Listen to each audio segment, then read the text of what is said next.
À 2h30 d'avion de Paris se trouve l'un des pays les plus méconnus d'Europe, l'Albanie. C'est justement de son drapeau dont nous allons parler dans ce 3e épisode de notre série sur les drapeaux du monde.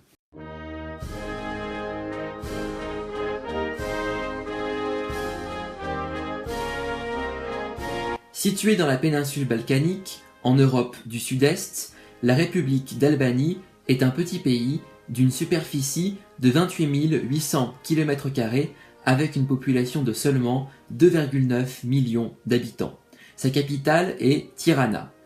L'Albanie a pour voisins le Monténégro et le Kosovo au nord, la Macédoine à l'est, la Grèce au sud et à l'ouest est séparée de l'Italie par la mer Adriatique. C'est un pays montagneux au climat méditerranéen où la majorité de la population est de confession musulmane sunnite. Dès son indépendance de l'Empire ottoman en 1912, l'Albanie s'est dotée d'un drapeau comportant un aigle bicéphale noir sur fond rouge.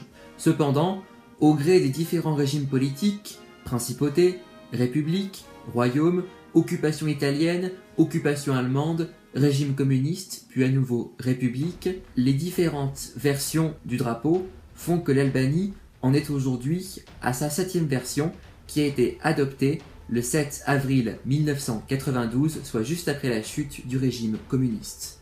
Sur le drapeau, le fond rouge représente le sang versé par les Albanais pour leur indépendance. Quant à l'emblème national, qu'est l'aigle bicéphale noir, il provient tout simplement du blason de Georges Kastriot Skanderbeg, véritable héros national qui, au XVe siècle, organisait la lutte contre l'envahisseur ottoman.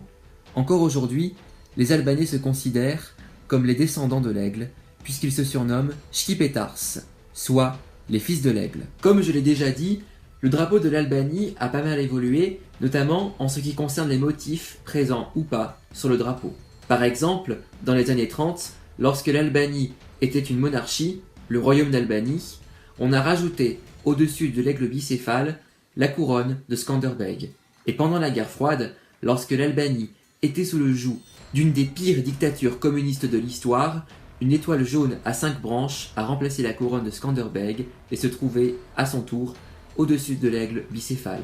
Et lorsque la démocratie a été restaurée en 1992, l'étoile a été supprimée pour revenir au drapeau tel qu'on le connaît aujourd'hui. En raison de sa petite taille, de son isolement géographique et de son histoire tumultueuse, l'Albanie est l'un des États les plus pauvres d'Europe. Cela reste pourtant un pays fascinant, justement grâce à son histoire, mais aussi à sa culture, à ses paysages ou encore à la générosité de ses habitants. Petite anecdote, nombreux sont ceux qui pensent qu'Hergé s'est inspiré du drapeau de l'Albanie pour créer celui de la Moldavie, pays qu'il a inventé de toutes pièces pour l'univers des aventures de Tintin. Et c'est la fin de cette escapade dans ce pays presque inconnu mais fascinant qu'est l'Albanie. Pour le prochain épisode, nous partirons en Afrique du Nord pour analyser le drapeau de l'Algérie. À très vite!